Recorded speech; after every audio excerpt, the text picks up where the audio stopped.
into the very best. Is yours truly, Jazzy Fizzle, Fizzle, Fizzle. And this is Instinct Radio, man. Tune in, baby. Oh, boy.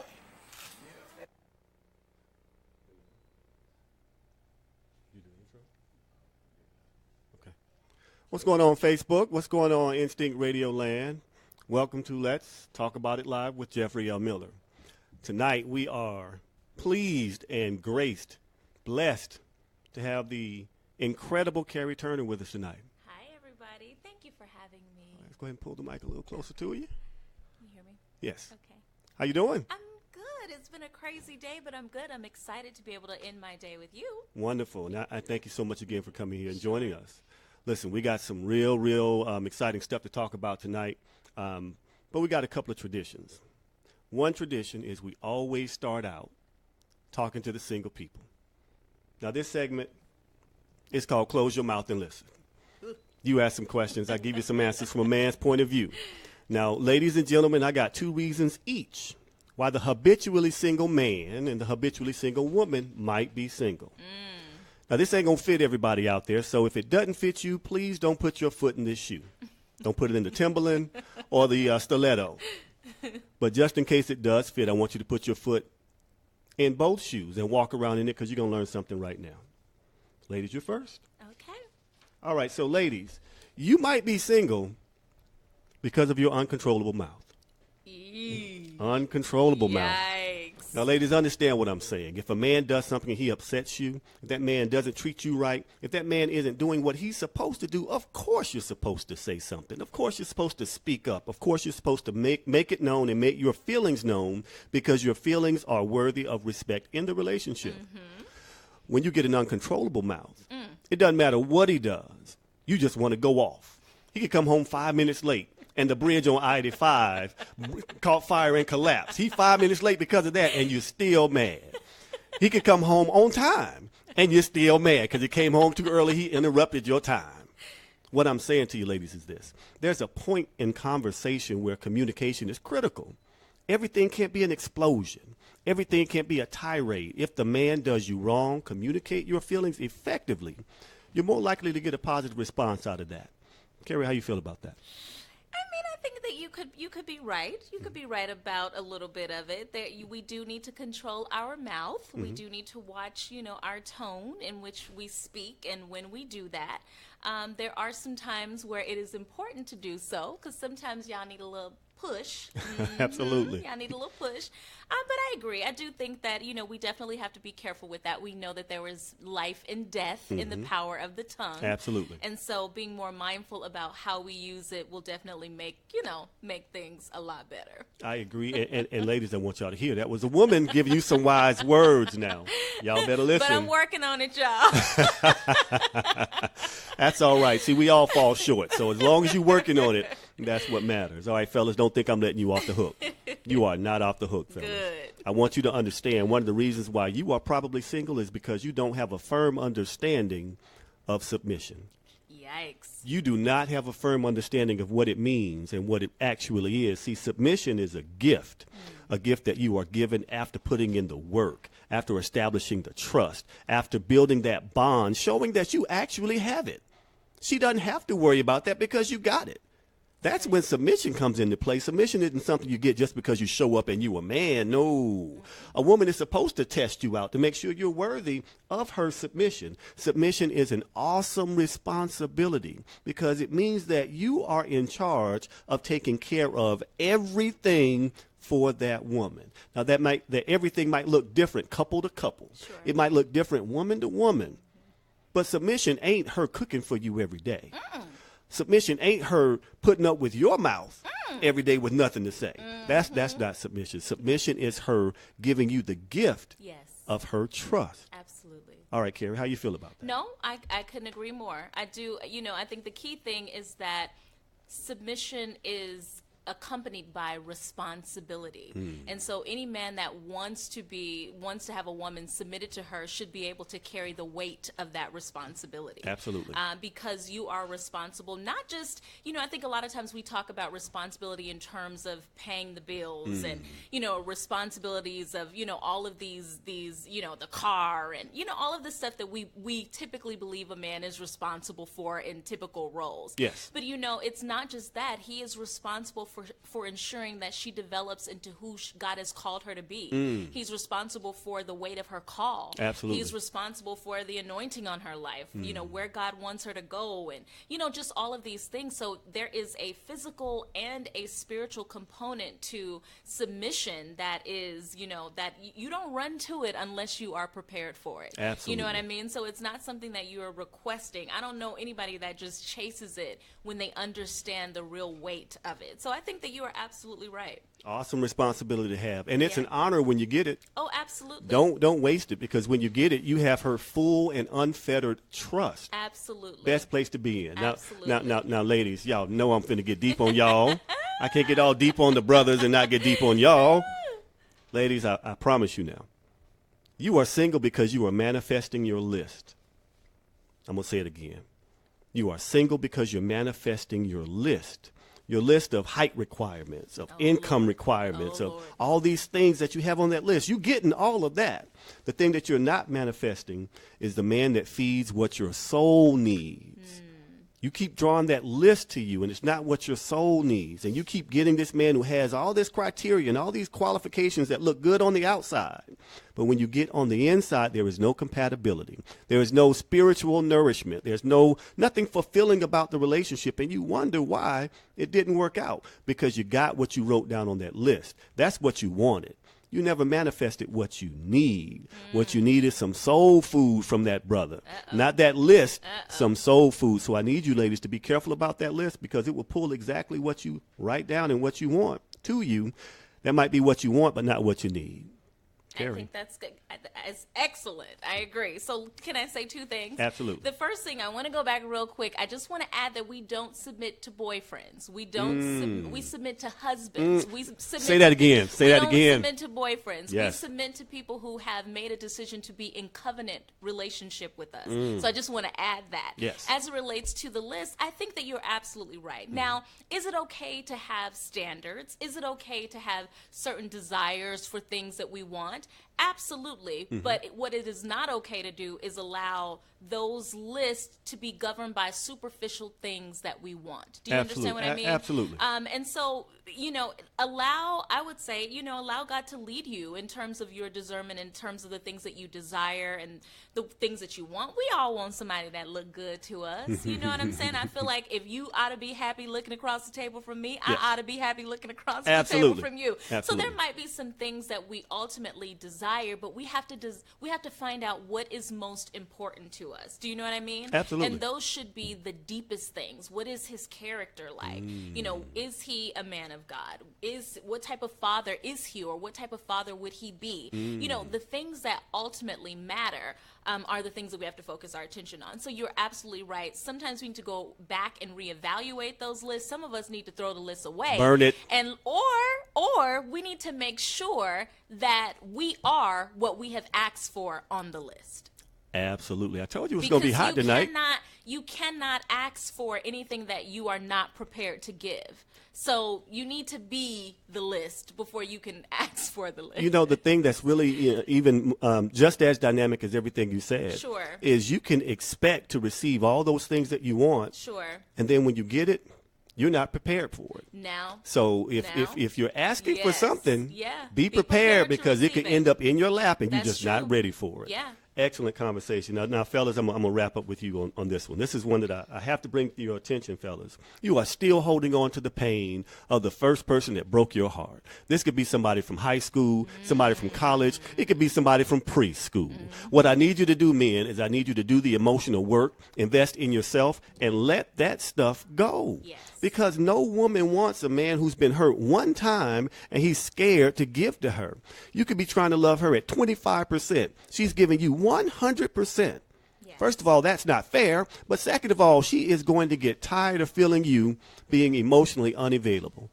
She's going to get tired of that. And when she gets her fill, there's nothing you can do to keep her at that point. It's true. Because she's already tried to pour into you, and you keep moving the glass. And all her good energy is just wasted on the ground. Fellas, you have to invest in yourself, in getting better. You can't keep carrying around the pain, because the pain becomes the poison that blocks the love that you're entitled to. Carrie. I agree. I think whenever we talk about emotional responsibility or doing emotional work, oftentimes we tie that connection to women. Yes. We don't think about the emotional work that men have to do as well. Absolutely. And so I think that you highlighted a couple of things. There are experiences that men can have where there's been one woman that has hurt them and it has just ruined it for every other woman. And so I think that as men or women, we all have to do the emotional work. We all have to take responsibility for the things that have happened to us. We could be legitimately angry, legitimately hurt. Yes. Do you know what I mean? Yes. But ultimately, we are responsible for how that hurt or that anger, even if you may not have done anything to deserve it, but it happened, we're still responsible in how we use it to respond to others, and we have to change what we're doing. So I absolutely agree with you. Men, you guys got to work on that too. Same way we got to work on our mouth. Y'all have to work on. You guys have to work on doing some emotional work as well, because there's nothing worse than being a woman who is deeply in love with a man, and you're trying to do everything that you can to capture his heart, and he is just not in a space of giving it to you, and you have to break down so many walls and barriers to show him that you love him. It can become tiresome. It will wear a good woman down. Yeah. And when it wears a good woman down, fellas, you've actually done yourself a disservice. Absolutely. Because when a woman is pouring into you, there's nothing that will rejuvenate or energize you more than the energy that woman imparts in you. That's right. So when you waste it, not only have you wasted a good thing, you wasted something that you may never, ever get back. That's right. Now, I want to take a moment and pause a little bit. And, Carrie, I want you to introduce yourself to people. Tell them about yourself and give us a little bit of feedback on you. Okay. Well, I am originally from Las Vegas, Nevada, born and raised. Yes. People are always like, well, are you really from Vegas? I am. But I came down here, of course, to go to undergrad, and I went to the legendary Morris Brown College for undergraduate school, where I studied political science. I decided that I would go on to seminary, so I decided to pursue my MDiv at Emory University. Yes. So that's where I did that. And I'm currently working on my doctorate in ministry. I'm an author, so I do have a Absolutely. book called The Girl Bible. So if you don't have it or are interested in checking it out, you can go to www.thegirlbible.co. And it really just talks about love, life, and God. It's rooted in Scripture. Every chapter is about some of my experiences, some of the mistakes that I have made, and there have been many. But of course, we make mistakes, we learn from them, and we grow. So I think it's a wonderful read, definitely empowering to women who are just interested in, living life at a greater level. So, and I'll tell you this, everybody. First of all, you know how you meet people that are really good people. You meet people that have a lot of energy. Then you meet people who are amazing. I mean, they come in the room and they transform the room just with presence. That's who's sitting across from me tonight. You are too kind. So when I asked her if she would come on the show and she agreed, I was hyped. I ran up and down ML King telling everybody Karri Turner's gonna be my show. She's gonna be on my show. No, but in all sincerity, if you ever get an opportunity to hear her speak, to read her words or anything like that, make sure you do it, because you're looking at a dynamic individual right now on Let's Talk About It Live. So let's get into it. Okay, let's go. All right, now I want to know something. Yeah. I want to know, when did marriage go out of style? Ooh. When did marriage go out of style? I want to read a couple of statistics to you. We're talking about the millennials now. Now, of millennials, 59% at this point have never been married. Only 27% have been married. 2% have been separated. 3% divorced. And 9% are in a domestic partnership. Let's look at baby boomers. Baby boomers.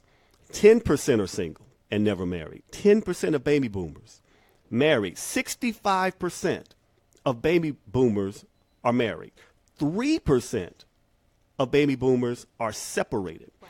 Divorced. 14% of baby boomers are divorced. Widowed, 6%, and in domestic partnerships, 3%. Wow. Why the big difference? What's going on between the millennials where they don't consider marriage as the ultimate goal? What do you think? I think it could be for a few reasons. The millennials, came during a time, I believe, where, they saw people marry. They might have saw parents marry, but then they also saw that they were just together, but there was no real love there. Oh. So they saw that.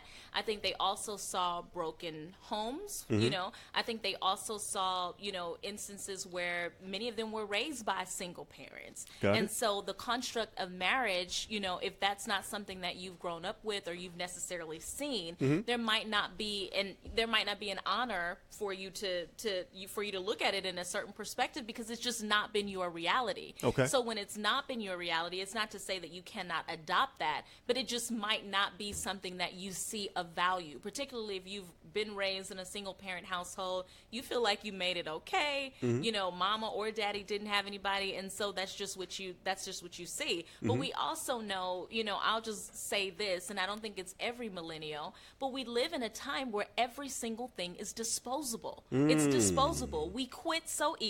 Okay. We throw things away so easily. Okay. And so if we're doing that with jobs, because you also have to understand that millennials don't stay on jobs. They do not. Gen Xers really don't either. We don't stay on jobs for 10, 15, 20 years like our parents did. Right. You know what I'm saying? I We stay understand. on a job for 3 to 5 years. And get the next and we go to the next one. And so I think while, we laugh about it, I think that is something that has been interwoven in every area of our life, not just our jobs, even our relationships. So we are not committed. Let me ask you this about these young folks. I like to call them young folk. I believe that a lot of them are just lazy. Oh. They are, and here's what I mean by lazy. Hard work is a foreign concept. Things going my way, that's what they're used to. Yeah. They've been coddled. Yeah. So is it really their fault, or is it more of the fault of the parent who raised them? I mean, I think it's both and. I think it's both and. I think a part of it, of course, is the responsibility of the parent.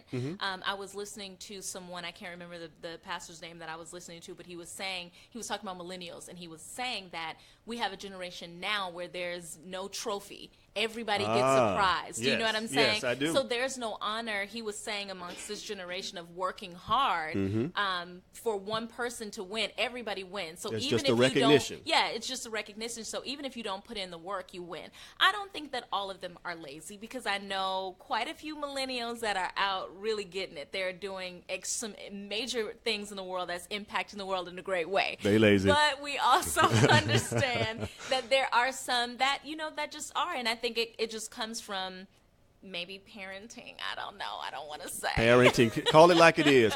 We know, I'll put it to you like this, and I have some other friends here in the studio with us. I know when my parents came up, I saw tough times and I saw bad times and I saw good times. True. And bottom line is they stuck together. Yeah. Almost 40 years together. Yeah. And for some reason, that glue didn't transfer to a lot of the millennials. Now, I'm a little older than the millennials, but still, I look at them and I just wonder, wow, why is it that they don't believe in the sanctity or value of marriage? Boyfriend and girlfriend seems to be good enough. It is, but again, I think it goes back to what they've seen. What you've seen, what you've experienced, what you've been exposed to helps to shape, how you view the world and how you move in the world. So if it has just not been something that has been a part of your reality, you cannot say to them, you need to honor and respect marriage when it's not something that many of them have seen growing up. Okay. It just doesn't work that way. So I don't even know if we can fully blame them. I think that a lot of the responsibility is on the people who help to rear them and to show them. So the parents, it's the parents' fault. I don't You know. agree with me. You agree with me. You don't want to say I it. don't want to blame anybody. Okay, I really okay. don't, because I believe that there's enough responsibility to go around. Okay. We all have a hand in it, but I just think, you honor what you've been exposed to. Okay. Possibly. I won't agree and won't disagree. All right, so let's go a little further with this Sure. marriage thing. All right, now we are discovering that the homie lover friend syndrome, the boo, the my man, my woman thing, that's the new deal. How do you feel about those types of labels? It ain't gonna work for me. Now remember, you talked earlier about who we submit to.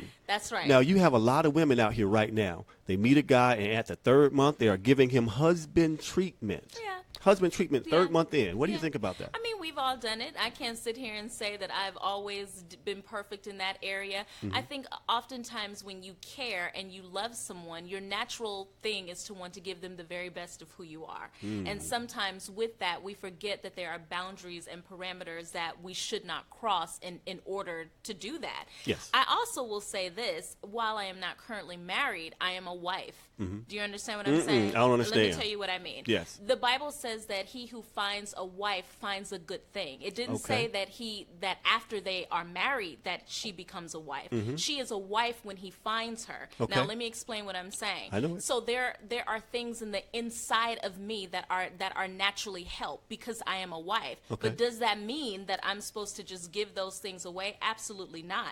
I am to wait for the man to find me. When he does and makes me his wife, then, those things are exercised. The problem is... I want to make sure I'm understanding you here Yes. now. You're basically telling me that you are already Ruth. I am. Already Ruth. And I Boaz just needs to find himself to Yeah. find you because you're already ready. Yeah. He's just on his journey to you. Absolutely. I like that. The problem is we think everybody is Boaz. Oh. And now everybody look is at not him. Boaz. Now, what's the little meme I saw? One of them might be broke ass. One of them might be Poaz. Okay, but everybody's not Boaz, right? No, everybody's not Boaz. Okay, And I'm digging it. And when you don't understand that, then you offer the most sacred things of who you are to the wrong person. And that happens for so many different reasons. Okay, I don't disagree. And piggybacking off that, I'm going to do some email drama because that's a perfect segue into this one. Email drama. Now, you can email me anytime, and I'm going to read your email, but I'm not going to throw you under the bus. I'm not going to call your name, but we going to talk about it after we talk about it through inbox. All right, I've dated a man for about 2 months. He told me that he still has feelings for his ex and one other woman that he was in a relationship with. He told me he is not ready for a relationship. We were at a club. He saw me dancing with another guy, and he got jealous. What should I do? Should I stay or should I go? Now, Carrie, I'm going to let you tackle this first. He said that he was not ready for a Not relationship. ready for a relationship? That's the answer. Boom. That's it. Boom. He is not ready for a relationship. So So- if he has communicated, I got somebody email me about that literally today. Mm-hmm. If you have asked for clarity, because now I'm one of them clarity women. Okay. Tell me, hey, what's happening? Make it Either clear. we're friends, whatever it might be. Mm-hmm. If whatever decision we've come up with from that point, then we need to stick to that. So if he has told her he's not ready for a relationship, he can feel jealous. That's fine. He can feel whatever emotions he feels. But there's nothing that she does not need to alter what she is doing because he has already said he does not want her. He cannot have both and. You cannot have the privileges, you cannot have the act, but you don't want the commitment or the title. It Now- don't work like that. Now, ladies, you have to be careful with this because Yeah. this man has, just like you said, he's already told you what the He's deal told is. you. He's And told you you. are hearing what you want to hear. That's right. He got jealous. That means he cares. He'll be all right. He will be all right. But please don't slide back. Please don't go back and say, okay, he's jealous. I'm getting some type of reaction. Don't fall into the old axiom that some reaction is better than no reaction. good. Not in this instance. Reaction should create some movement. If it creates no movement, It created a movement, all right. It created a movement. Not the movement she thinks it created, but it Right. created a movement. Right. So my recommendation to you is this. Yeah. Just walk away. Yeah. Just let it go. Because if you let it go right now, little damage. But this is someone who told you that he has not done the emotional work to get himself in a position to be able to love you the right way. Yeah. All that's going to come out of this is you're going to be the third woman that he's stuck on because he doesn't know how to transfer all his emotions to one woman. He has to spread it out over different women because he's afraid of committing and immersing himself in you completely. I recommend you move on. Okay, I got one more piece of email drama. Hey. One more piece of email drama. This is I love this one because it really gets to the core of a lot of things that we talk about here. I have had a physical relationship with a man, and recently my friends started to do things like plan dates and talk about more than just sex. We were fine until he asked me about the number of men I had been with. My God, today. I told him the truth. And now he has begun to judge me. Why is it okay for a man to screw as many women as he wants, but women are judged severely when they have slept with many men? Carrie? I told you. I mean, it is a double standard. Unfortunately, it's, I don't think it's right, but it is what it is. The greater question for me is, in him asking that, this is what I have come to learn. Just because they ask the question does not obligate you to answer. If it were in your past, obviously you guys are trying to do whatever you're trying to do together. Why is it important? I don't understand. Why is it important? Unless there is something that you need to disclose about your health. Do you know what I'm saying? Absolutely. That is accompanied with however many people that you've slept with. My mama told me, don't tell. You ain't got to tell every single thing. And I have learned that the hard way. You don't have to tell every single thing. So I would just recommend, it's unfortunate that he received it that way, because I believe that if she told him, she wanted to be transparent with him. She wanted to be honest with him about where she was. Absolutely. Obviously, there was a level of maturity for him that I believe that he had not arrived to, which I think is most men, because I feel like you all can. She said most men. She said most men. Let me clear it up. Let me clear it up. Many men, I'll say that, can ask the question, but they are not prepared to receive the same type of answer that they would probably have to give. Agreed. So, and I think because ultimately men don't want to think about the woman that they are with having slept with a lot of guys. Well, we don't want to think about it either. Agreed. But it happens. So my thing is, why even have that? I don't think you should have the discussion about how many people have you slept with. What purpose does it serve? What is the purpose of? It's in your past. I won't disagree. It's trivial. It means nothing. I will not disagree. Yeah, it means nothing. Before I give my feedback on it, everybody call in, because this is about to get even hotter. All right, 478-569-6474. 478-569-6474. Listen, you have a man that is not emotionally ready to be with you. Period. Yeah. Because if he asked you that question and he reacted negatively to it, that means he is insecure with his own place with you. He feels like, how could I possibly measure up?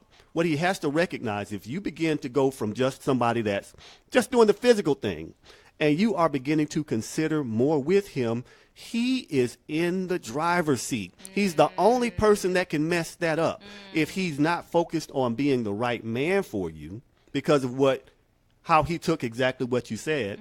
In the long term, that will work its way to the surface, and he will never be able to let it go, and it will fuel his insecurities. That's good. So any man that can't handle the past, because we all have a past, all have one. He's not ready to be a part of your future. That's good. I'm just going to leave it right there. All right? Don't act like I didn't tell you now. Then you can inbox me 5 months later. We married now, and this is happening. What do we do? No, I ain't got nothing for you at that point, because you didn't listen. All right. I want to kind of pivot a little bit. One thing I like to do on this show is talk about issues that affect us in our community. This isn't an issue in our community per se for this particular event, but it affects us all the time, and it's about single mothers. In the Atlanta area, there is a single mother who decided to dress up like a man to take her daughter to a father-daughter dance, because she didn't want her daughter to not experience a father-daughter dance. The school system turned her away. The school system said, in essence, that we have other events for a mother and daughter to attend. There's a mother-son event. We don't let fathers come to that. This is a father-daughter dance. We do not let mothers come to this event. The mother is livid, and she said she doesn't want her daughter to have to experience not having a father. Now, before we get into this, what are your thoughts on this one, Carrie? You know, I think it speaks to a deeper issue that we have. And I think the deeper issue is that there is a lack of presence of men in the home. I think that that's just it. We could deal with the fact that she dressed up and whether or not the school said yes or no or what have you. But I think if you don't deal with the root of the issue, which is the fact that men are not present, let's deal with why they are not present. I think, and then we would not have instances of a woman having to dress up, or if they are not present and they are fathers, what role are we as women playing in keeping our children from seeing their fathers? Or are we pushing them to see fathers? Are we inviting fathers in? Are they just not there? The conversation has to be around, where are the men? I am a firm believer in, when the men are in place, community is in place. And when the men are not present, there is a deficiency in community. And so to me, we could talk about the nuances of what the school said and why the mother did it, but the why and the deeper issue behind it, I think, is what is concerning to me. Understood. Now, my take on it is a little bit different. Sure. Because overall, that is the excellent, you covered the overarching thing very well. At the granular level, here's the thing. The mother basically set the daughter up for failure. The mother should have should have communicated to the daughter that, listen, this is something that you won't be able to participate in. And what that actually does, it stops this whole culture of insulating children from bad experiences. How do you get better if you never go through anything? Now, she's 6 right now. This has gone from just being something that the mother could have developed her through and coached her through to help her stand up on, to now a traumatic event that later on the mother's going to have to address again. Sure. And it's just putting more of a spotlight on the fact that there is no father there. So I believe that sometimes, unfortunately, some single mothers make the mistake of overcompensating instead of teaching the child how to deal with adversity. This is nothing more than adversity. And I don't say that lightly, but it is adversity. And the number one rule of parents is to teach children how to stand up on their own. Instead of trying to sanitize the environment, the mother should have helped the daughter learn to deal with it. Well, from that perspective, I understand. No, I truly, truly do. Because ultimately she is pretending. Say it again? She's pretending. Pretending, She could not be the father. And I think you're right. It was an opportunity to teach. And I'm sure that maybe the heart of the mother is that she just wanted her daughter to experience Absolutely. it. But she cannot become all things at all times. So the daughter has to understand what that looks like. So I completely agree. Y'all hear that? She said I was right. She said I was right. What time is it? What time is it? We are marking this down. Carrie, she said Jeffrey was right. Yes. You were right. Love it. Love it. Love it. Love it. Okay. So back to what you were talking about fathers and where the men are and the role that women play in keeping the men out in some instances. Why do you think some women, instead of accepting the man, being there for the child and seeing the better good or the greater good for the child, some women build a wall up and try to use the child as a weapon? It's unfortunate, but I've seen it many times. I think a lot of it is, anger towards the father for maybe how he has mishandled her or her experience with him. In many cases, the woman may have loved him, which is, and felt a certain thing, or may have had certain expectations about the relationship and where things were going. And so when that went sour, there is still the product left from them being together. Right. And so I think some women, this is not all women, but some women use it as leverage. It never works because ultimately it leaves the child without what he needs. It leaves the father absent from the home, and it still does not resolve the anger, frustration or bitterness that she may feel as well. And then, but then you also have some mothers that are very supportive. Even they realize and are mature enough to know that even though it did not work between them and the father, that the father's presence in the life of their children is just, it's unmatched. It has to be had. So, it's a very, very sketchy thing. It really is. Fellas, I'm not letting you off the hook. Fellas, I need you to understand something. When you are serious about being in your child's life, there's nothing a woman can do to stop you. Now, that's the truth. Period. I don't care what she tries to do. I don't care how she tries to position anything. When you are serious about being a father in your child's life, there is nothing a woman can do to stop you. Nothing at all. You got to want to do it. And I mean, you got to want to do it in a passion. with a passion so great that she is forced to respect you because you won't accept anything else. The child will appreciate it. And what eventually happens, every mother can be persuaded by that happiness and joy of that child. Here's what women don't want. A woman don't want you to say, I'm coming over on Saturday to pick Junior up. And Saturday roll around and you don't show up. Who's left there to describe and explain what happened with Junior? She is. So now she begins to have to protect Junior from the pain that you are bringing. Now, if you're an upstanding man and you take care of your responsibilities and she sees that, she has no problem. Come get Junior because she wants a break. Give her a break. But if you're not doing what you're supposed to do, she is bound actually to protect that child. And if you are a source of pain, she's supposed to help protect him or her from that pain. If you really are serious about it, nothing will stop you from seeing your kids. Here's my recommendation. If you have not already done so, the first step is legitimization. Don't be a baby's daddy.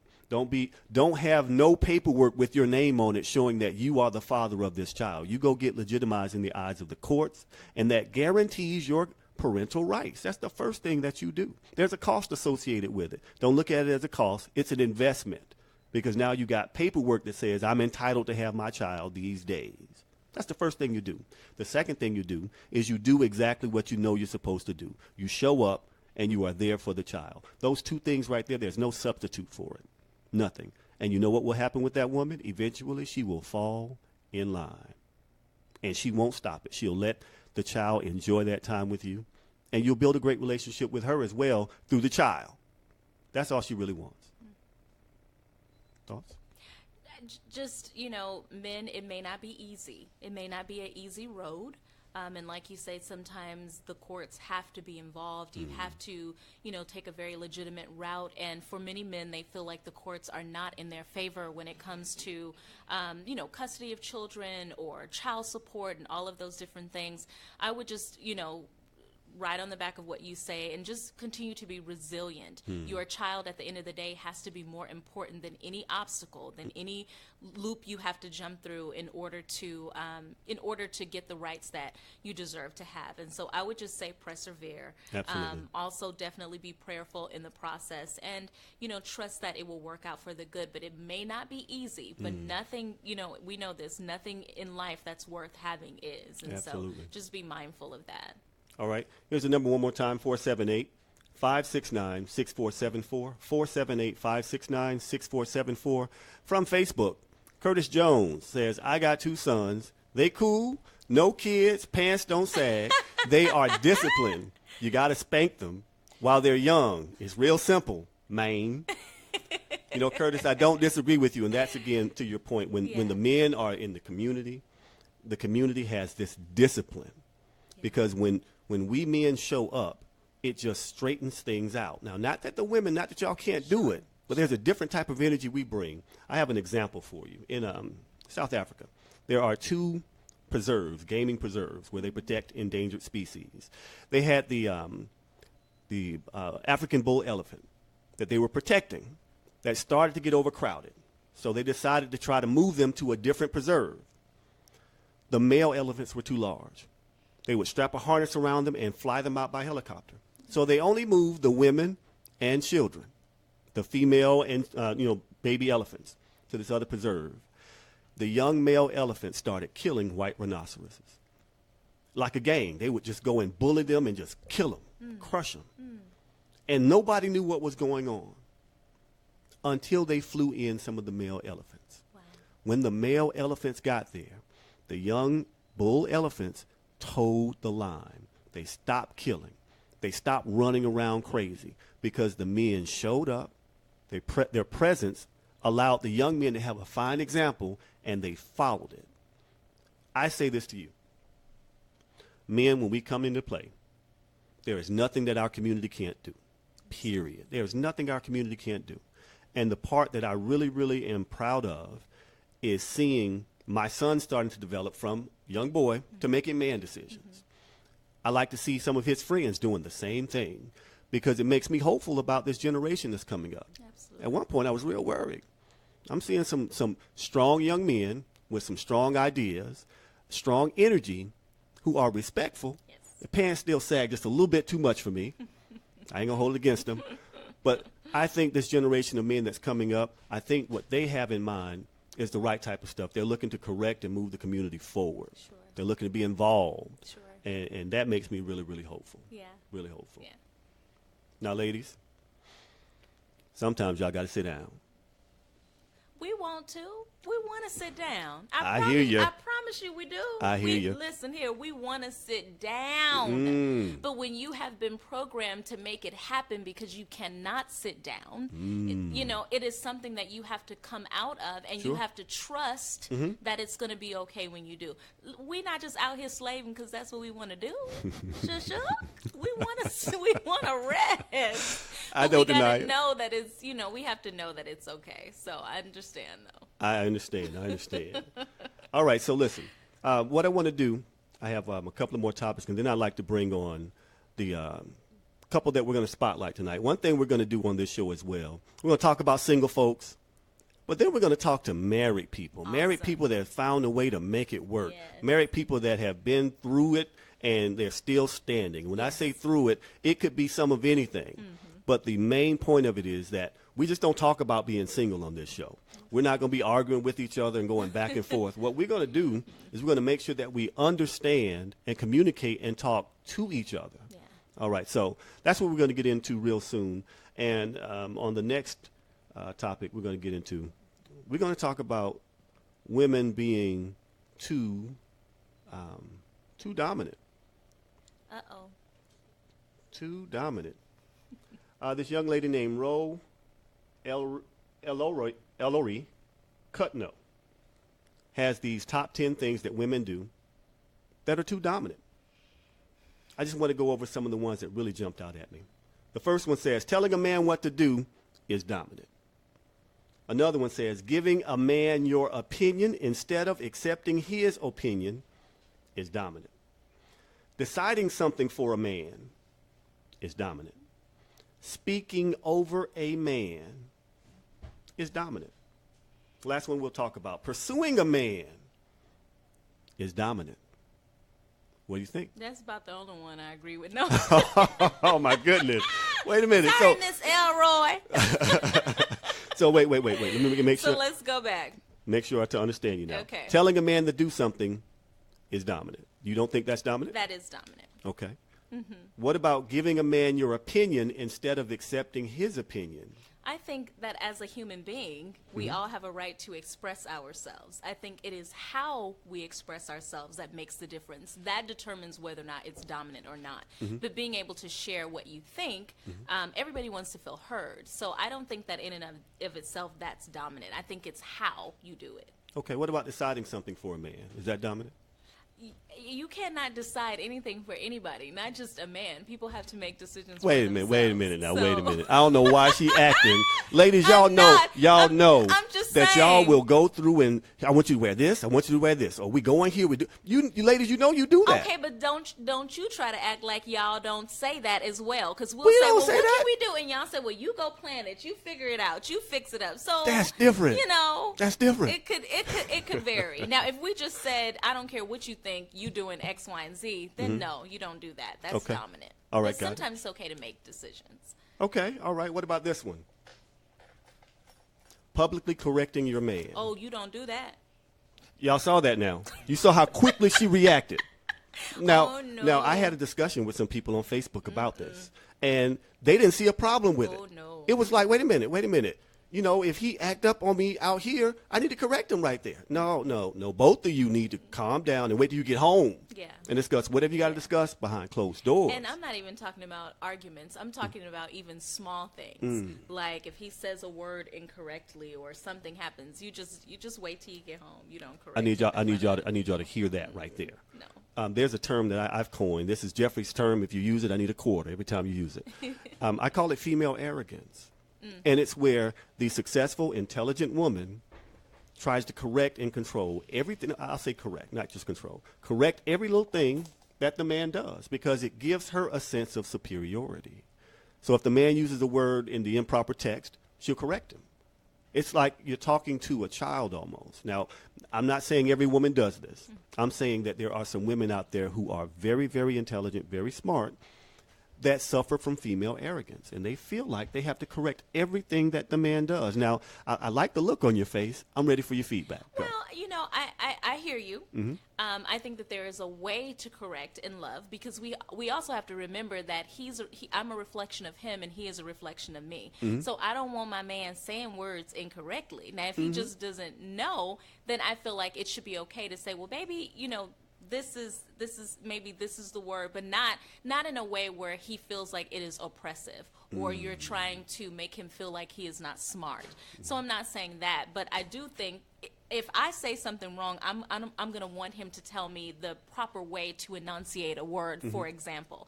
So I just think it's, again, in the, in how we do something. And if you know and trust that a person loves you and they have your best interest, then you know that she's going to offer information and not just correct you out of arrogance, but out of love, because we are a reflection of each other. Great point. Yeah. Counterpoint. Yeah.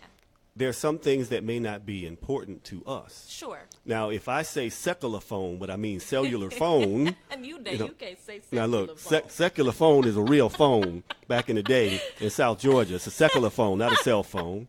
But if for me, this is the way that I talk, and I'm comfortable with it, it becomes a thing of, why are you trying to correct me? Why are you trying to change me? Especially if you knew that at the onset. Absolutely. So if that is how you were speaking when you guys first met, and if that is how you were speaking when you fell in love, then you're right. She has to just accept that that's just who you are.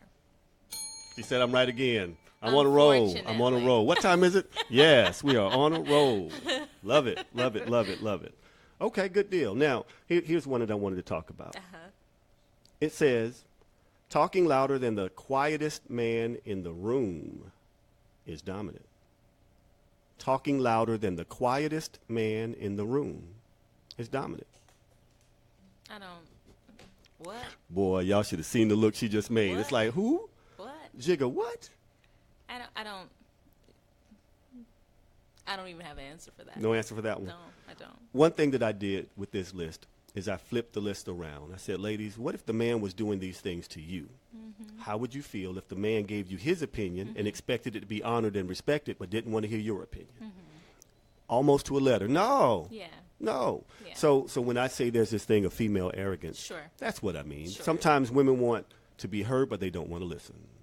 But I think it's the same thing with men. So if you're going to say that there's female arrogance, you're going to have to say male arrogance or male ego also. You don't want to do that? You don't want to say that? You don't think it's both and? It is. I'm going to prove my point. Here's what I mean.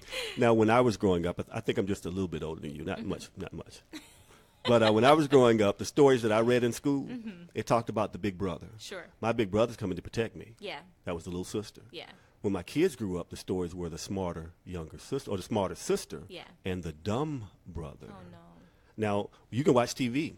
The group or the family usually has a young boy that's not as smart as the sister. The husband that's not as smart as the wife. That's the paradigm now. So what happens is when we see these images being fed to us, people take on those roles subconsciously. Sure. So what I believe that's happened is women have been fed this information about women being more intelligent, more organized, all this stuff from a young age. And they can't help but have it come out when they talk now. Sure. That's why I say now it's not men being arrogant anymore, because what we've learned is that women are the smarter ones. Well, I mean, I definitely can understand how there has been, how that type of imagery has been perpetuated and how we can lock onto that and begin to live our lives or speak or interact with each other from that, from that reference. So I do understand. Can I hit the bell again? Yes, yes. We are doing. Don't hit it no more. Don't hit it no more. We're doing well. All right. So what I'd like to do is I'd like to shift gears, but I think I got one more piece of email drama. Did I have another piece of email drama? I'll have to do it from recall. Gentleman sent me an inbox talking about seeing his child, and this is kind of talking about what we were focusing on. The ex-wife will not let him see his child. Yikes. Now, he has court-ordered child visitation. Court-ordered. But he says he doesn't want to make a scene. He doesn't want to push the issue. He went to a basketball game, and his son would not give him his cell phone number because his mother said, don't give your father this number. Now, before I give you my feedback on this, what do you think about that situation, Carrie? Well, I mean, it's, you know, when it's an email, there's a lot to the story that we do not know. You know, so I don't want to rush to judgment on either end. But I will say that there definitely seems to be something deeper there. I would have questions of, was there some sort of abuse or just what was going on? Now, if she is purposely violating the law, then that is something different. So he is going to have to take the next steps in ensuring that the law is honored within the agreement that they have set up. But I would just be interested in knowing, you know, what is the backstory to it and how they arrived to that point. Because it seems like, you know, more so than just the legal issue of it, it seems like there might be a lot of pain that is still there.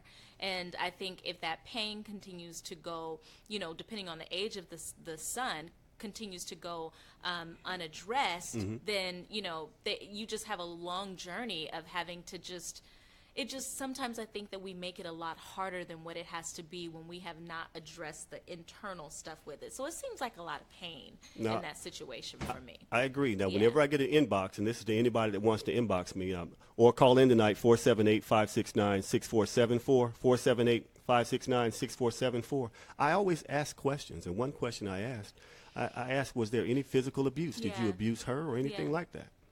The answer was no. Okay. I said, did you guys divorce on bad terms? He said, yeah. Yeah. But they are divorced. Sure.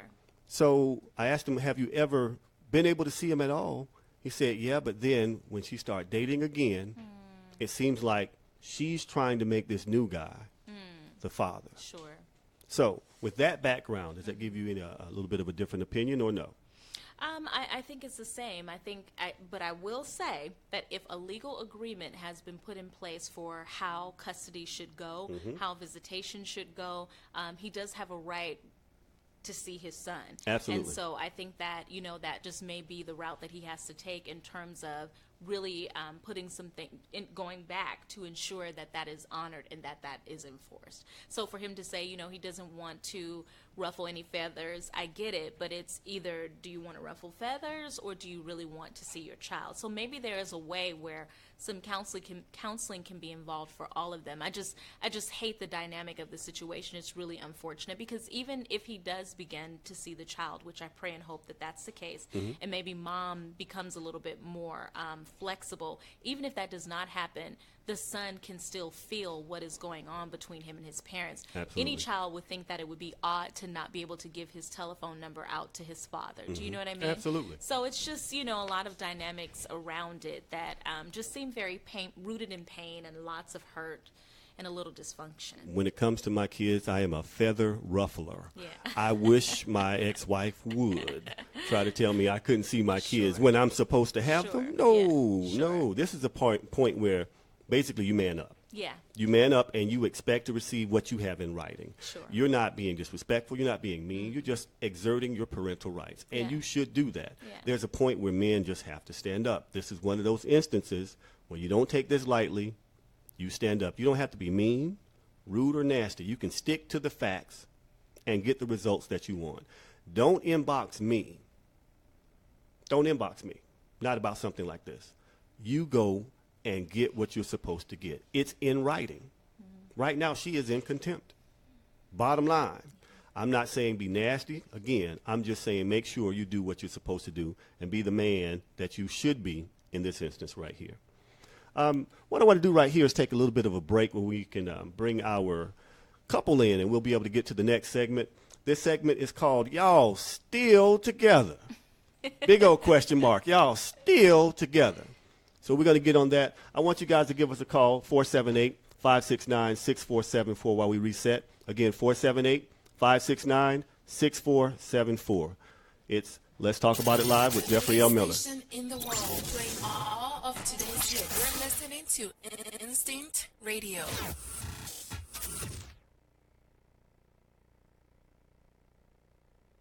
Who is that on the radio? Who is that on the radio? Who is that on the radio? You really want to know who's on the radio? Come on. Let's talk about it. Jeffrey. Let's talk about it live with Jeffrey L. Miller. Watching is the best decision you'll ever make. Saturdays from 6 p.m. to 8 p.m. Eastern. Call or text in live. 478-569-6474. Hashtag Let's Talk with Jeffrey. Check us out on www.instinctradio.net or download the Instinct Radio app in your Apple or your Google Play Store. Let's give them something to talk about. It's almost showtime, people. Let's tune in to see what Jeffrey has in store for us tonight. And here's your host, Jeffrey L. Miller.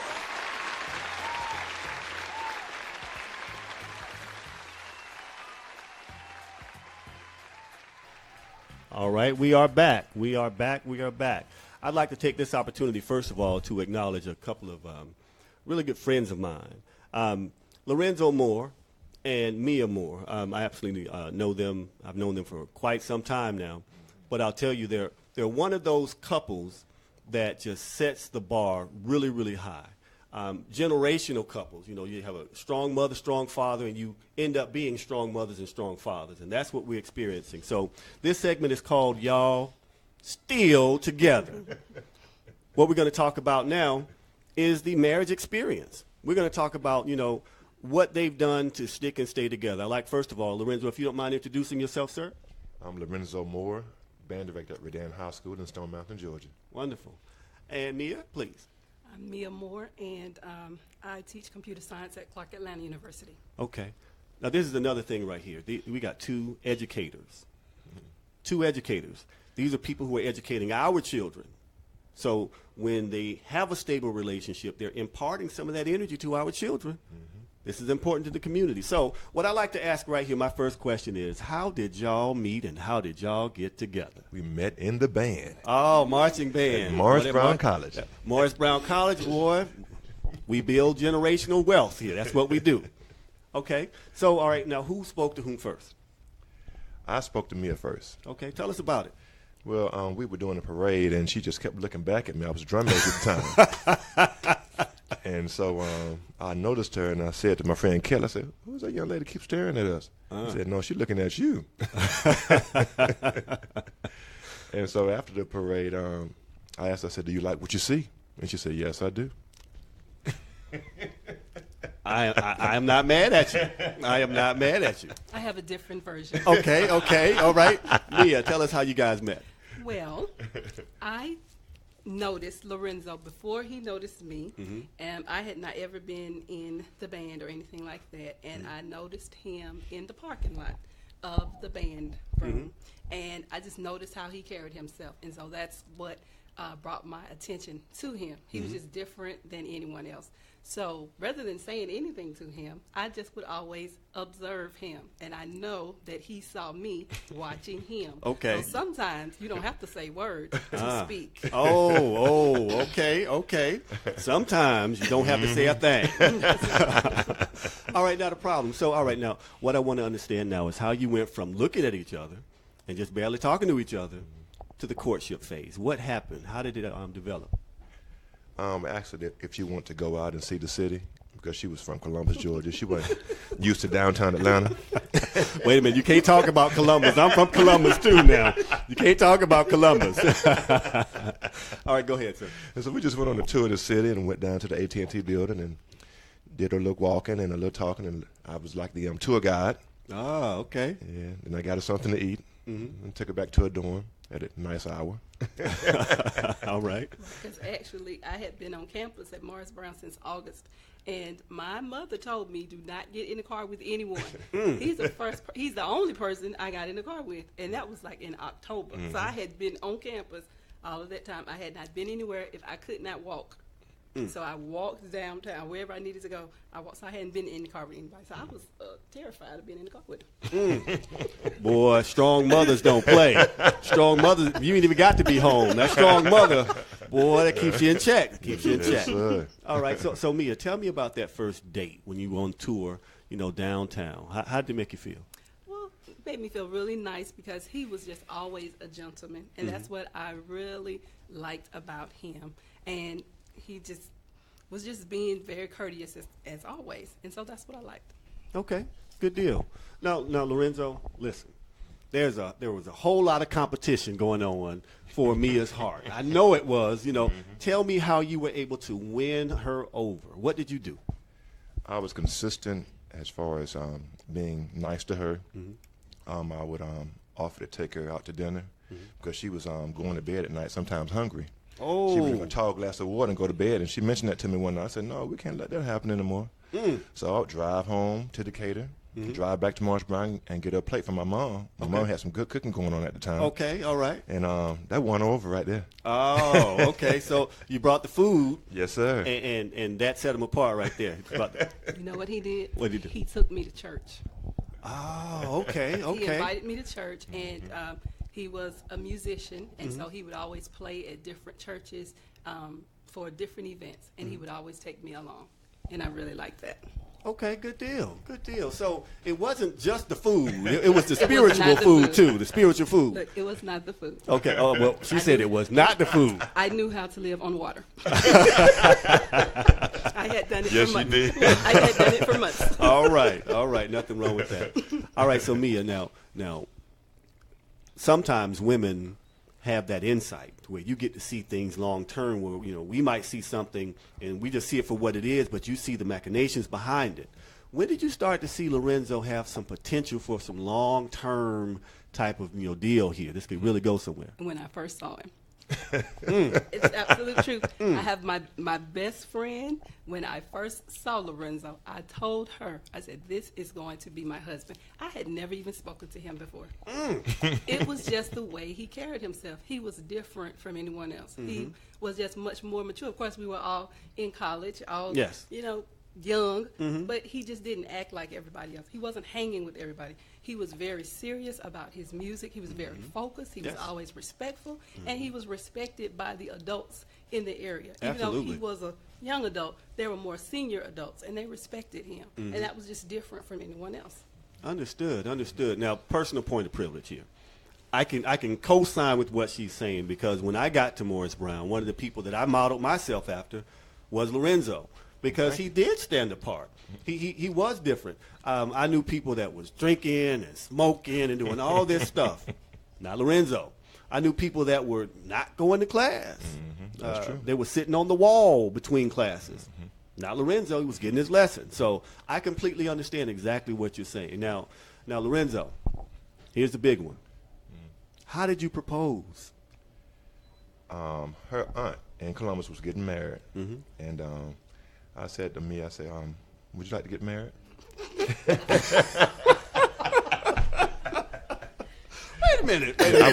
Wait a minute. Mia.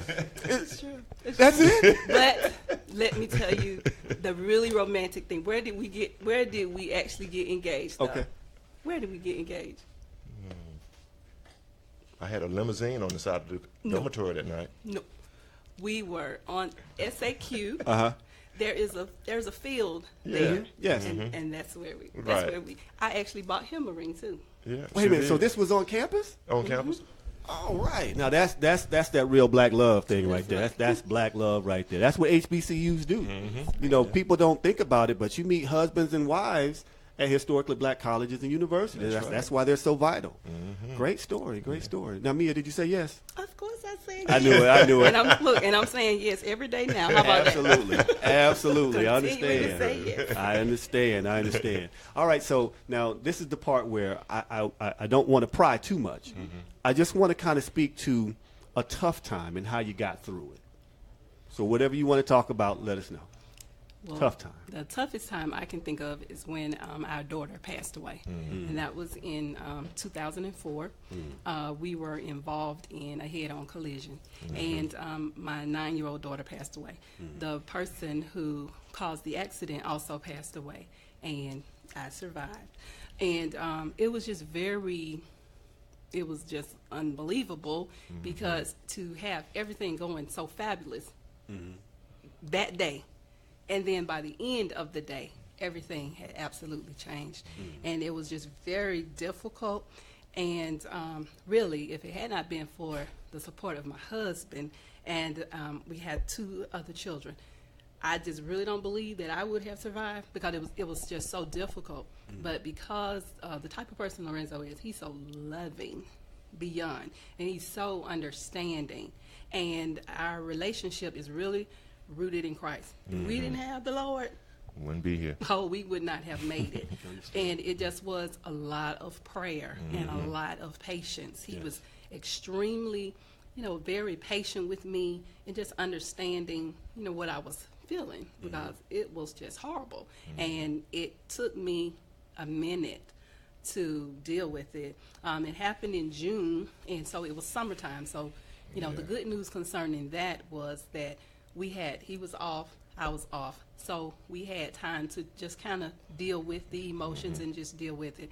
And then when it was time for us to just get back to real world, get back to work, because we had that time in the summer, it just made it easier to just go into, our regular mode. But even going into the regular mode, it was very difficult. Big adjustment. Lorenzo? Oh, yeah, I totally agree with everything Mia said. But I thank the Lord that we had that summer time to get ourselves together and gather our thoughts. And that enabled us to go back to work and be somewhat focused. We weren't completely focused on the job because that was, in the back of my mind. But we were able to make it through by the grace of God and by supporting each other. And I remember one night Mia saying, I want my daughter back. I want my daughter back. And she was in the car, she was crying. And we just started praying. And the more we prayed, the stronger we got. And the Lord just brought us through it. Man, I tell you something now. When you meet people who have that personal relationship that is rooted like a tree in the Lord, like these 2 people right here, and everybody that I've had on the show, and everybody in the room, there's a strength and resiliency that you get from the other person when you need it most. Absolutely. I know there have been times when Lorenzo, Mia's poured into you and vice versa, but I tell you, the thing that's most beautiful about this relationship and all the time that I've known both of these individuals, I have never, ever heard anyone say anything bad about either one of them as an individual or as a couple. Thank you, Jesus. Ever. Ever. But what I can tell you now, I know that nobody's perfect. I believe that they have mastered anything that happens between us, it stays between us. If we got to discuss it, we're going to discuss it behind closed doors. It ain't nobody else's business but ours. So what I want you guys to talk about now is how you've been able to sustain that inspirational image that you have. It's not that it's fake or anything like that. I'm just saying that when I see you 2, I think, you know what? That's the type of relationship I aspire to have. Either one of you, what do you think? Well, I don't know. I think because we love each other, because we respect each other, and at the end of the day, this is absolutely my best friend. He's my favorite person when everything is going good. He's my favorite person when everything is going bad. He's the person that no matter what, how horrible I think it is, I can tell him, and just getting it out even makes the situation better. So because of that, I think we just only want what's best for each other, and we would not do anything to harm the other. So I think that's just what it is. I only want excellent things for him. He only wants excellent things for me. So we're not going to do anything to hurt each other. Okay, understood. Yeah, I agree. Mia is always happy. We wake up at 2 o'clock in the morning, she's smiling. Wake up at 6 o'clock in the morning, she's smiling. She greets me every morning with a smile. Okay. No matter what time it is in the morning. Yes, that makes it easy. And it makes it easy. All right, understood. Okay, so when we go back to those days, those college days, Morris Brown College, this, that, and the other, what I want to get a better understanding is how did it feel, that feeling of saying this is the person I'm going to be with in that instance? When he proposed, what was the feeling you got, Mia? Well, the thing about it, one thing about Lorenzo is, he's the only person that I officially dated. There were other people, but the thing about it is he's the only person that I was just committed to, and because he could really understand me. My major when I was at Mars Brown was computer science. You know, that was a new thing. Yes. It was very difficult. And the fact that he was so involved in his own major that he could understand what I was doing and what I was trying to do. Yeah, it was a very difficult major. I used to cry all the time because I just couldn't get it. But the thing is, he was supporting me in what I was trying to do. You know, other guys, they want attention and they want to do this and this. His whole thing was he wanted me to get my education. He didn't want to do anything to hinder me. And so the fact is, Lorenzo and I got married at the end of my sophomore year. Our family had a fit. Oh, goodness. So we got married while we were still in school. He had just graduated, but I still had 2 more years to go. So the fact that, you know, of course we wanted to see each other, we wanted to spend time together, but the goal was for him to be able to finish school, for me to be able to finish school.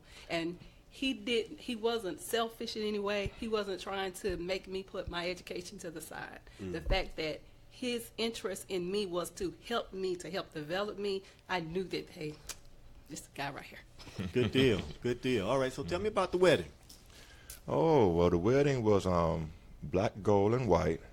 Now, why was it black and gold and white? Why was it black and gold and white, sir? Fraternity colors. Okay, all right. Just wanted to put that out there. All right, sir. And I thought Mia would want to go with some other colors. She was fine with everything. I asked her about the colors, the wedding, everything. She was on board with everything. Okay. Didn't disagree with anything, even the food. All right. Okay, good deal. And it was beautiful. It was hot June the 10th day, Yes, it indicated was. 110 degrees. And all that black. Well, I had on white, of course. No, yeah, absolutely. So absolutely. innocent, you know. But it was beautiful. Yeah, it we was. had friends. My bridesmaids were actually members from Morris Brown Band, Purple Passion. I was part Yes. of Purple Passion, and so the bridesmaids were from the band. Okay. And it was beautiful. Good deal. Good deal. How long have you two been married now? 28 years. 28 years. 28. June 10th, 1989. Good deal. 28 years. Now, in bringing couples on like this, it's just to demonstrate that black love is a thing, first of all. You know, they put a whole lot of stuff on TV and the media about us, but they won't spotlight love like this because they know how important it is, and this example is a fine example to set. Tell me about your children. Well, we have a son, Javor. He just finished Bethune Cookman University. All right. Good And deal. he's a paraprofessional at Stoneview Elementary. Okay. And we're hoping he'll get certified to teach. Absolutely. So he can make more money and move out, get his own thing. They got to get out. They have got to get out. Yes, sir. Yes, sir. So that he can be stable, not Yes. that he get out. You said it right. Stable. You said it right. You got to get out. He's eating too much food, man. I understand. You got to get out. And then we have Javian. He's 16, and he'll be a senior in a few months. We're looking forward to that senior year. He's on tour right now, on the college tour in Florida. Okay. And then we have Jasmine, one that we adopted a few years ago. Okay. She's 13. Good deal. Good deal. Good deal. Now, not long ago, Mia threw a surprise birthday party. Now, you guys didn't know this, but I was in the car on the radio when I saw you guys pull up, so I had to hide down in the seat because I didn't want Lorenzo to see me, and I'm just hiding. So we go inside, or you guys go inside first, but I see you had to trick him, basically. Yes. And I think he was a little He irritated was by that irritated time. because he was hungry. I was hungry. You do not get in the way of this man's food. I don't care what's going on. He had this look on his face like, He look, was we not ain't happy. going nowhere else. I don't know where you took him, but it was clear that you had enough. You wasn't going nowhere else. But the thing that was really, really nice when I got in, because I missed the surprise and all that, but when I got in, it was just the love and support that you, Mia, were giving your husband. And when I say this to you, I want you to understand it's vitally important that you and every woman out there that really cares for her husband, that you pour in support to him, because what he does is he begins to knock things down for you to protect you. He don't want anything to get to you because you're energizing him. So the relationship that you two have, that birthday party just really spoke, to the intimacy of it and the bond that you guys have, because you went and made sure that it was an outstanding event for your birthday. Now, it was for his 21st birthday. But and the people, none of us minded coming out. We say, hey, just let me know what we need to do, and we got Very there. nice. So I just want to say that, because when you have the right type of woman loving on you, it builds you up as a man.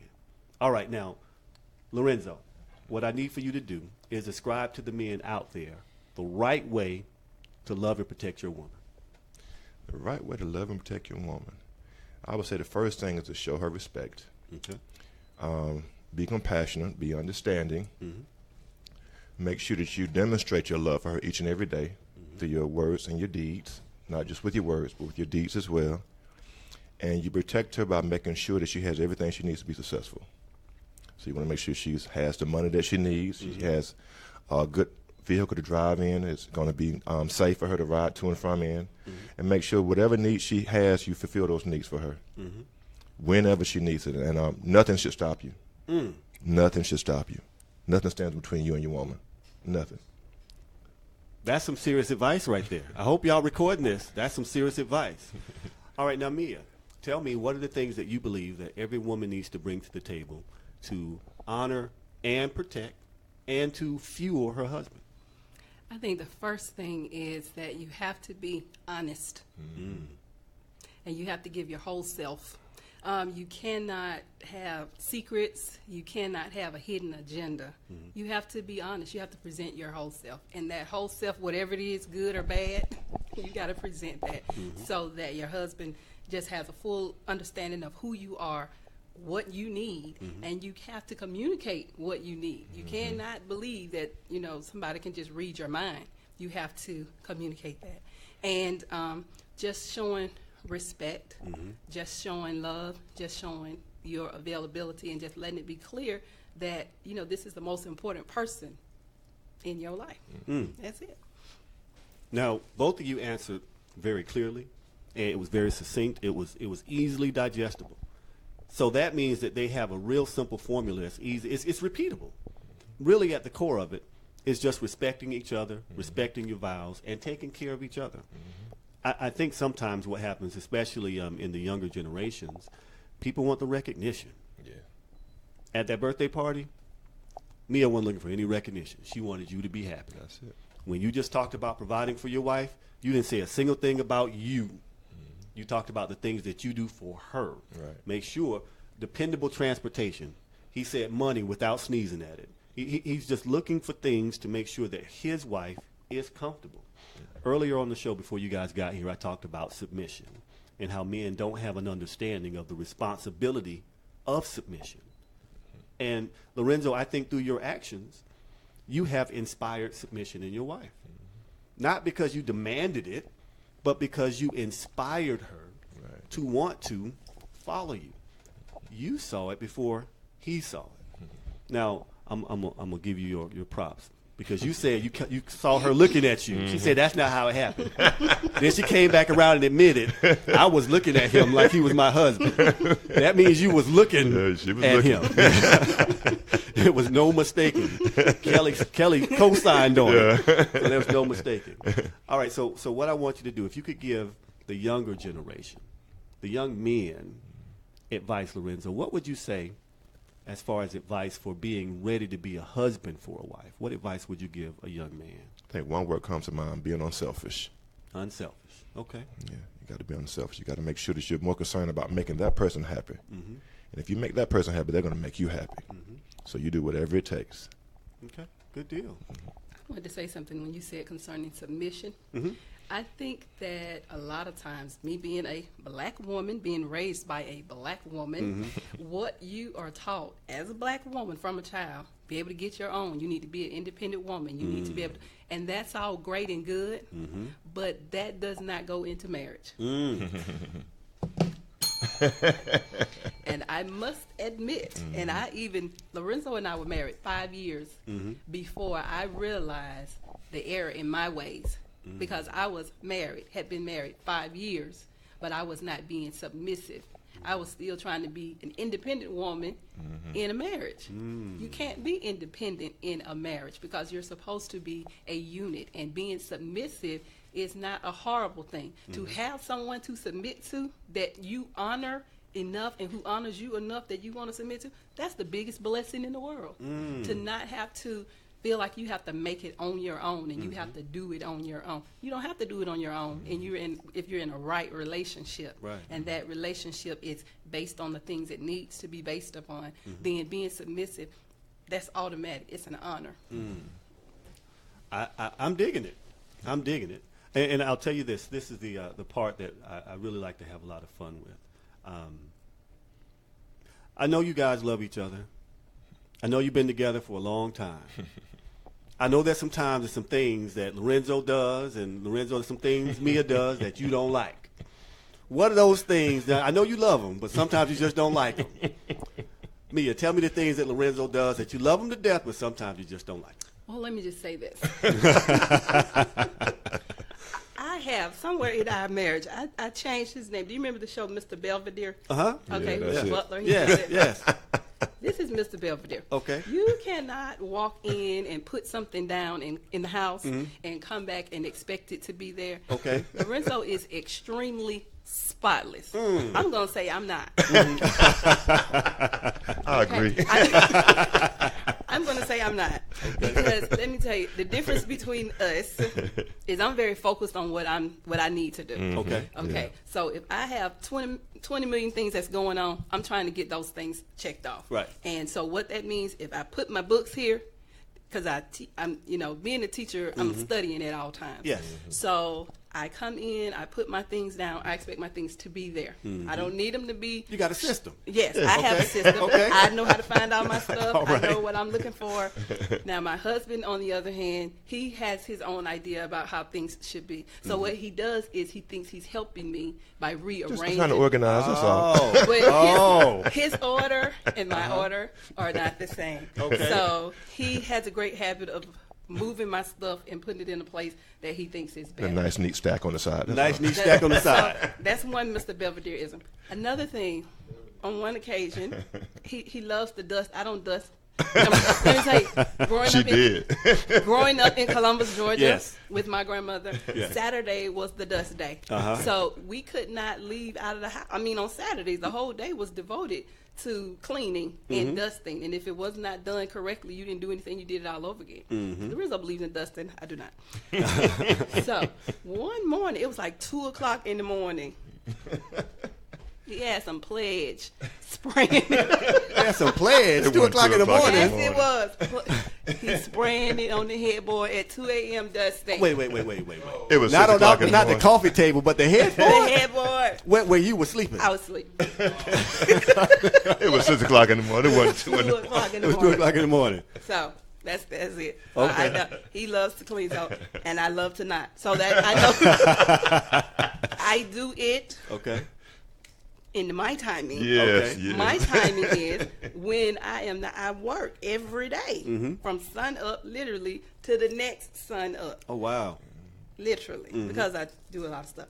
So that means when I have the time, which is allocated for the weekends, that's when I can do it. No, he's every day. I got it. All right, Lorenzo. She hit it right on the head. That's it. All right. So now I know you love her. I know you Yes, love sir. her. Yes, sir. But sometimes you don't like her. Yeah, I don't like it. So tell me some of those things that you don't like. Well, I think she could be a little more neater. I think she could every now and then vacuum the car out. You know, that kind of thing. Okay. But other than that, that's the main thing. She is up all night, so sometimes things are in disarray when you come downstairs. Okay. Papers everywhere and books on the floor, and papers in different stacks on the floor. And then you go from the kitchen to the basement, and then you have more papers on the floor, and computers on, and it's a blanket laying on the floor. I work around the Oh, house. yeah. I work She doesn't around- sleep at night. Oh man. Yeah. Okay. Well, now, Mia, the way he described each level of the house and what was wrong. It's 2 levels. I agree. Okay, but see, I believe you when you say Mr. Belvedere. Yes. Because, hey, the computer was on. That's Yes, right. sir. And there was a blanket. Yes, sir. So clearly, Yes. he's paying attention That's right. to what's That's right. happening. All right, now let's look at Facebook real quick. DeMichael says, nice. Hearing about you two, very nice. All right, Christine Wiggs, she says, they got me in tears. Beautiful. Beautiful. All right. Now, what I want everybody to understand is that when we have these types of conversations, it's for the greater good. When you hear these two say that they are educators, they're educating our children. When you hear them say that their son is also going to education, that's another area where we could use a lot more men. Mm-hmm. Absolutely. When I was growing up, it wasn't a big deal to see a male teacher in the classroom. Mm-hmm. Now it seems like it's so rare they're either administrators or principals or something like that, but not in the classroom. Mm-hmm. And that's where we need it. We need to see more positive men in the classroom. So when you have a couple, a husband and a wife, that are doing things together, it just goes down through generations. Mm-hmm. And that's the thing that's going to help our community get back together. Last thing that I want to talk to you two about is this. Almost 28 years, right? Mm-hmm. Well, coming up on 28 years. Mm-hmm. Okay, in June. Mm-hmm. Okay. What are you going to do for your anniversary? We got to go out of town. We got to take a cruise or something. Got to go somewhere? We've been working every summer for the last 10 years. Mm-hmm. She's been doing summer school, and I've been doing different camps during the summer. Mm-hmm. We've got to get away this summer. Okay. Yeah, got to. See, one thing is with our children, I think that our children take a lot of our resources and time. And a lot of our time. Mm-hmm. So that's a problem. Since we do have, our older son is now older and he's able to do stuff. Mm-hmm.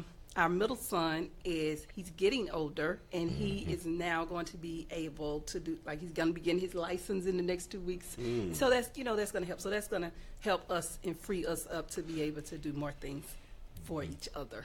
Good deal. So you're getting ready to get the house back. It sounds like what I'm hearing. Yes. Looking forward to it. Yes. Okay. Nothing wrong with that. Nothing wrong with that. Okay. So we talked earlier, Carrie and I were having a conversation about the single mother who dressed up like a father to take the daughter to the father-daughter dance. I want to get your guys' feedback or input on that. What do you think about that situation? It was in Clayton County. Well, I just think it just shows the level of commitment that this mother has to her child. Mm-hmm. There is nothing that she is going to withhold from her child. Okay. So the fact that she doesn't have a father in the house, she didn't want that to be a barrier to her daughter. I do understand your view concerning, the child being able to work through things, but I just think that was the passion of that mother, not wanting her daughter to miss out, because it's not the child's fault. And we just really don't understand how, a child, especially 6 years old, how the child really understands why, this person has a father in the house and this, and I don't have a father in the house. So she didn't, the mother didn't want that child to miss out. I don't fault the mom. I fault the school system, because the whole thing is every child does not have a father. Okay. So what if there is not a male? What if there is not an uncle or a granddaddy? So are you just going to block those children? If that mom was willing to go to that length for that daughter, I think that's beautiful. Okay. Lorenzo? Well, I think the mother should have sat down and talked with the child and explained it like you said. I agree with you. Mm-hmm. I think it kind of let the child down, and you have to be careful because kids nowadays are very mean. And they will pick at that little girl, and they will make fun of her when she comes back to school the next day or the next week. Yeah. And she might be a victim of being bullied or, have a nickname or anything can happen, because kids are just so mean now.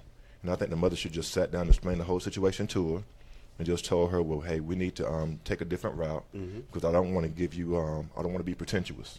And I think that's what the mother was doing to a certain degree. Okay. I won't disagree. I understand your point. Here's what the school's reaction was. The school basically said that we have a father-daughter dance. We have a mother-son dance. We have a sweetheart day where you can bring any family member in and you can celebrate the event right there with your child at the school. But what they try to do is make as many events as possible for parental involvement. To the school system's defense, and I'm not on the school board or anything like that, I think that sometimes the fathers deserve their space. Yeah. One thing that I absolutely hate is when a single mother says Happy Father's Day to all the mothers who are the mother and the father in the house. Yeah, I don't like that either. I can't take it. Yeah. Because you are not a father. That's right. You're a mother. And sometimes being a mother is enough. Okay? All right, so we are just about done for today. What I want to do is I want to thank Karri Turner for coming out with us tonight. Make sure you check her out and get the Girl Bible. It's an outstanding book by an outstanding author, and she's just an amazing person. I'd also like to thank Mr. Lorenzo and Mrs. Mia Moore for coming out and talking to us in our couple spotlight. They still together, 28 years, and they still together. Next week, we'll get back at it with some more topics and suggestions and ways to avoid being single. We're also going to talk about how the modern or the traditional man dates the modern woman. That's something that's going to be a real interesting conversation because women are real advanced nowadays. Yes, sir. But they still want that old school man, but they want to be the modern woman. So we're going to talk about that next week. But I want to thank everybody for joining us. I'm looking forward to having a great show again next week. Don't forget, make sure you go and download the Instinct Radio app at the Apple Store and Google Play, www.instinctradio.net. Make sure that you lock us in and always join us live, 478-569-6474. This has been Let's Talk About It Live with Jeffrey L. Miller, every Saturday, 6 p.m. to 8 p.m. I am out. Jazzy, fizzle, fizzle, fizzle. And this is Instinct Radio, man. Tune in, baby. Oh, boy. Who is that on the radio? Who is that on the radio? Who is that on the radio? You really want to know who's on the radio? Come on. Let's talk about it. Jeffrey. Let's Talk About It Live with Jeffrey L. Miller. Watching is the best decision you'll ever make. Saturdays from 6 p.m. to 8 p.m. Eastern. Call or text in live. 478-569-6474. Hashtag Let's Talk with Jeffrey. Check us out on www.instinctradio.net or download the Instinct Radio app in your Apple or your Google Play Store. Let's give them something to talk about. It's almost showtime, people. Let's tune in to see what Jeffrey has in